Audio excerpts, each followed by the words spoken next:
Students. Plant growth and mineral nutrition हा chapter बघतोय आपण. आणि लास्ट लेक्चरमध्ये आपण काय बघितलं तर types of growth. It is qualitative growth and quantitative growth. Next point is meristem and types of meristem like apical meristem, intercalary meristem and lateral meristem.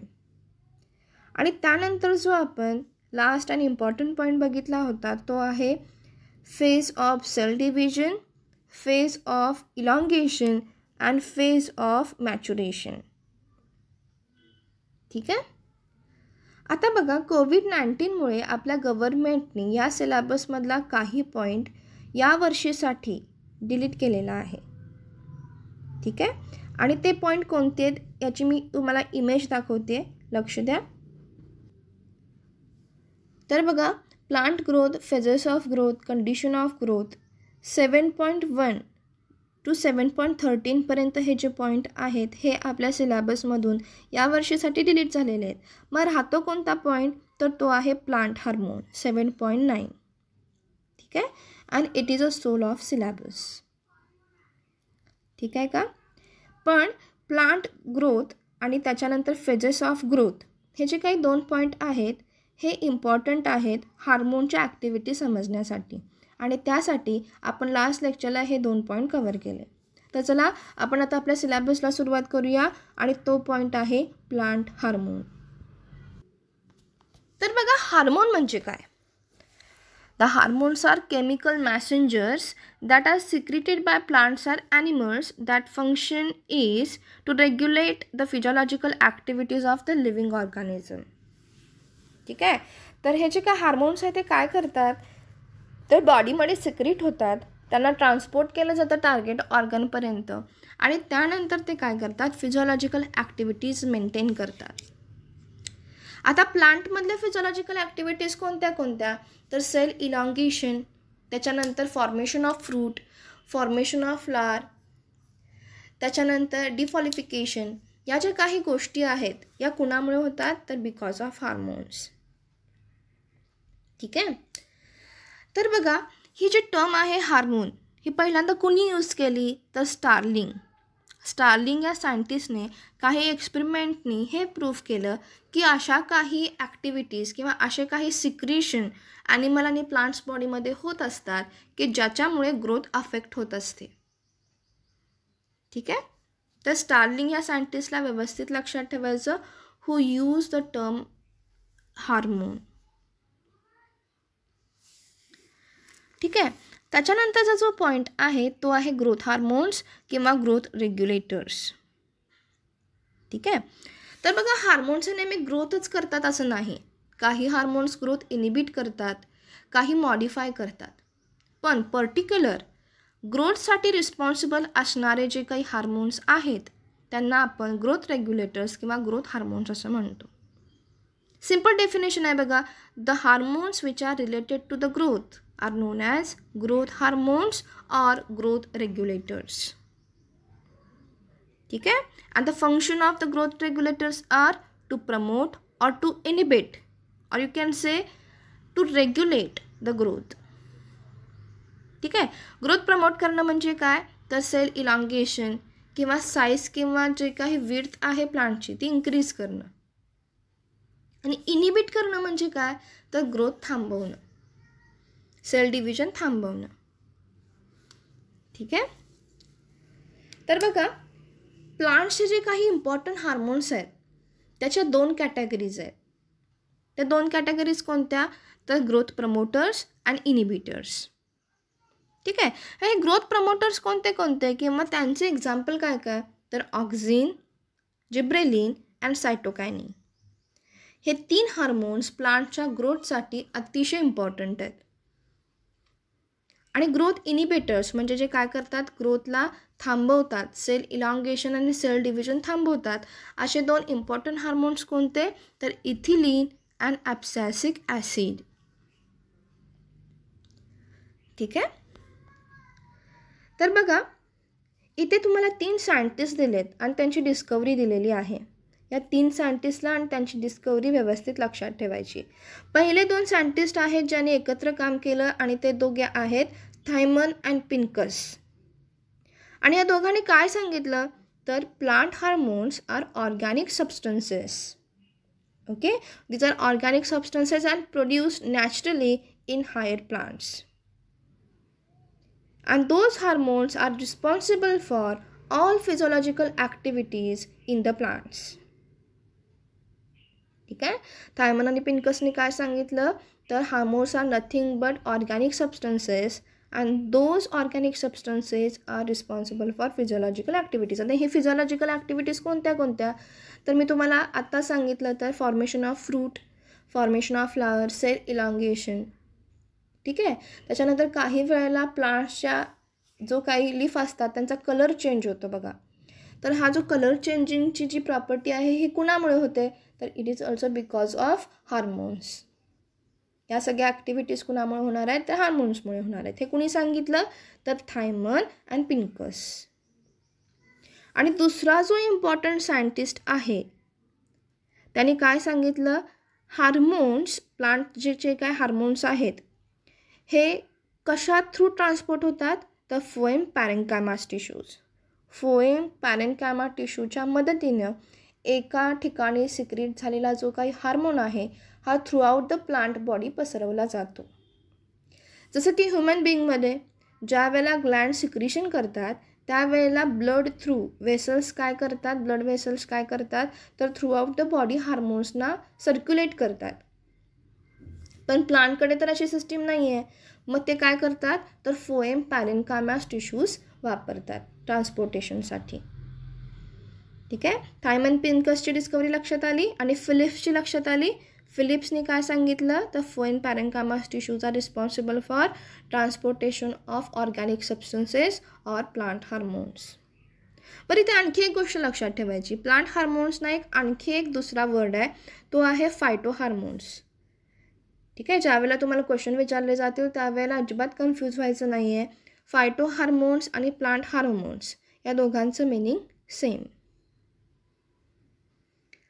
तर आता आपण नेक्स्ट पॉईंट बघूया.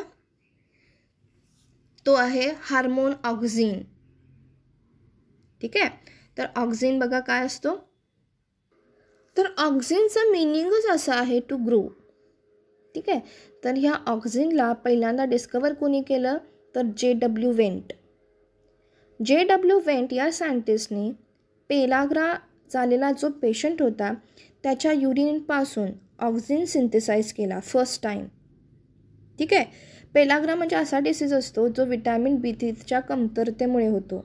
नियासिन म्हणजे विटॅमिन B3 याच्या कमतरतेमुळे होतं आणि त्याचा जो काही सिम्पटम आहेत ते काय आहेत तर skin irritation, skin dryness, dehydration, diarrhoea etcetera. तर असा जो काही पेलाग्रा झालेला पेशंट होता त्याच्या युरिनपासून त्यांनी काय केलं ऑक्झिन सिंथेसाइज केला. ठीक आहे. आणि जर तुम्हाला प्लांट सबस्ट्रेट वापरून जर हा हार्मोन सिंथेसाइज करायचा असेल तर आपण काय वापरलं पाहिजे किंवा कोणता प्लांटचा पार्ट वापरला पाहिजे तर तो आहे मेरिस्टेमिक रिजन. फर्स्ट लेक्चरलाच आपण मेरिस्टेमिक रिजन किंवा टाईप ऑफ मेरिस्टेम बघितलेले आहे. तर यातला कुठलाही एक टाईप घेऊन आपण ऑक्झिन सिंथेसिस करू शकतो. ठीक आहे. त्याच्यानंतर बघा जो काही ऑक्झिन आहे या ऑक्झिनचा ॲक्च्युली रोल काय आहे एक जनरल रोल काय आहे तर रूट इलॉंगेशन, स्टेम इलॉंगेशन किंवा सेल इलॉंगेशन. आणि हा जो नॅचरल ऑक्झिन आहे त्याचं सायंटिफिक नेम काय आहे एंडॉल 3 ॲसिटिक ॲसिड. नाव व्यवस्थित लक्षात ठेवायचं एंडॉल 3 ॲसिटिक ॲसिड.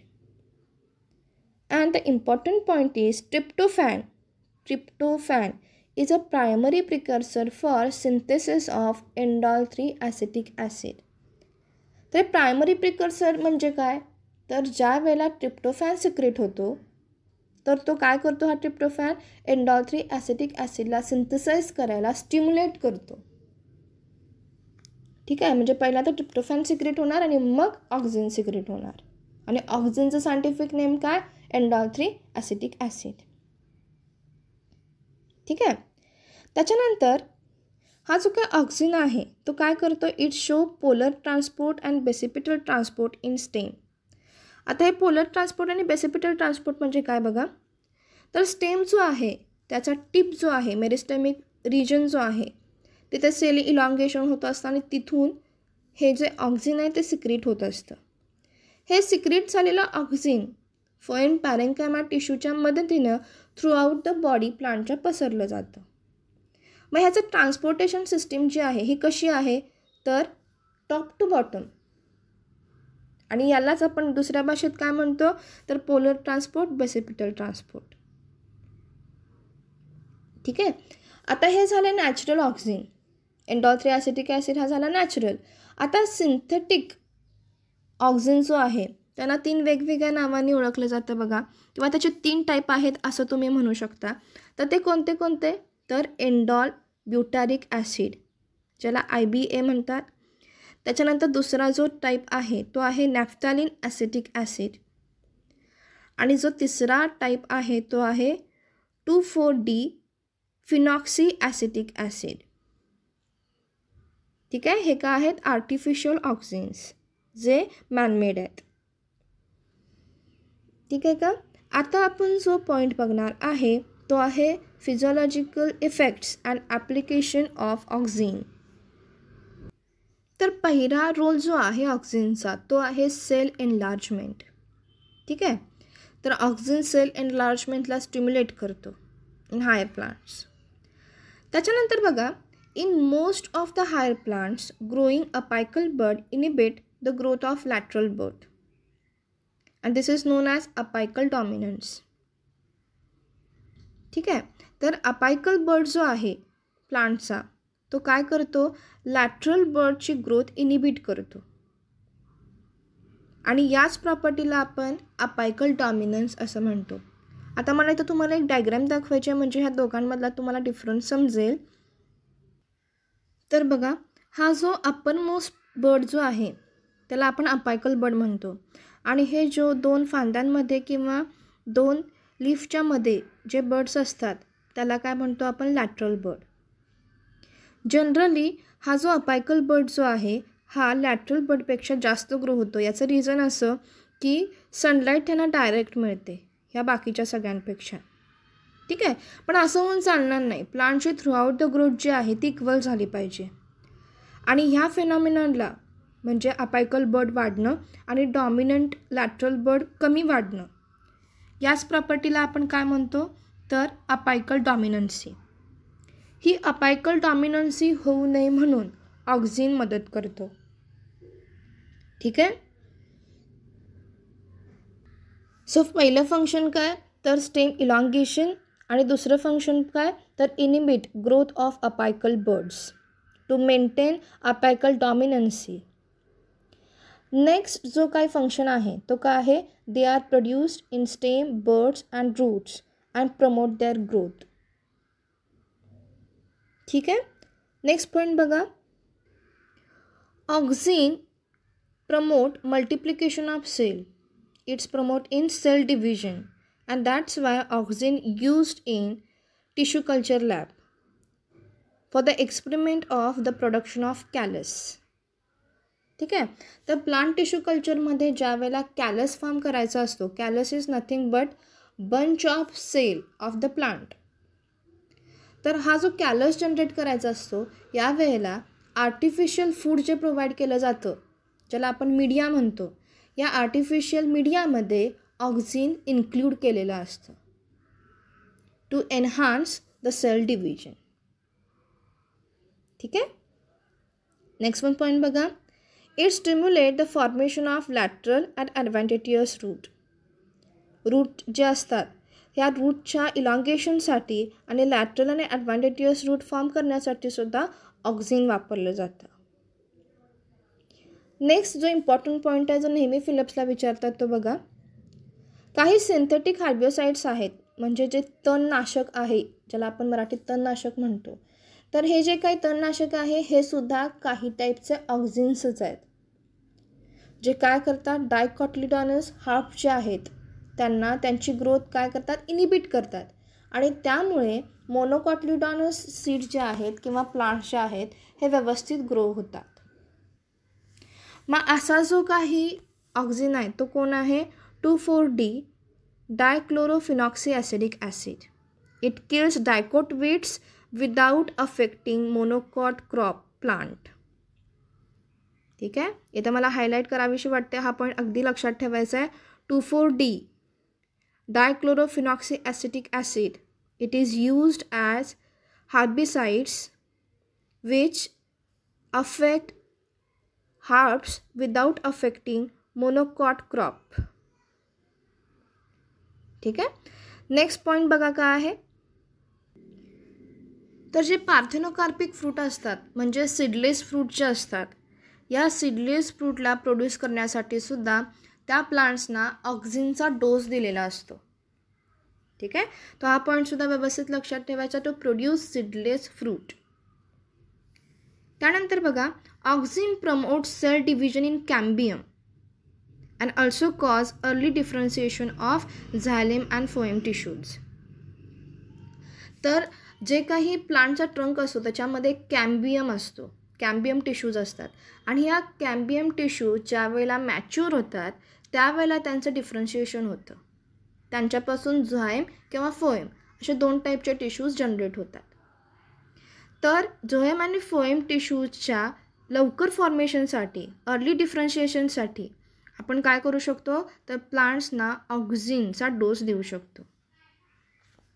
ठीक आहे, हे 2 रोल तुमच्या लक्षात आले का ऑक्झिनचे. आता आपण नेक्स्ट रोलकडे जाऊया. ठीक आहे, तर नेक्स्ट रोल बघा काय आहे ऑक्झिनचा. It promotes root elongation in low concentration and shooting at higher concentration. आता याचं मीनिंग काय बघा, ज्या वेळेला आपण प्लांटला हायर कॉन्सन्ट्रेशनचा डोस देऊ ऑक्झिनचा त्यावेळेला त्याचं शूट फॉर्मेशन किंवा शूट इलॉंगेशन होणार. ठीक आहे, आणि ज्या वेळेला आपण लोअर कॉन्सन्ट्रेशनचा डोस आपण त्या प्लांटला देऊ ऑक्झिनचा त्यावेळेला त्याचं रूट इलॉंगेशन होणार. ठीक आहे, जनरली ऑक्झिन आपल्याला माहीतच आहे रूट आणि स्टेमच्या इलॉंगेशनसाठी ते काम करतं. मग हे एकच हार्मोन ज्या वेळेला आपण लो किंवा हाय कॉन्सन्ट्रेशननी प्लांटला प्रोव्हाइड करू तेव्हा मात्र त्याची जी काही प्रॉपर्टी आहे किंवा जे टार्गेट साईट आहे ती मात्र चेंज होते. लो कॉन्सन्ट्रेशन असेल तर त्याचा टार्गेट काय असणार, रूट, आणि हायर कॉन्सन्ट्रेशन असेल तर त्याचा काय असणार टार्गेट, तर शूट. ठीक आहे, त्याच्यानंतर बघा, it's also hasten early rooting in propagation by cutting. Artificial method जी आहे व्हेजिटेटिव्ह प्रोपागेशनची ती आहे कटिंग.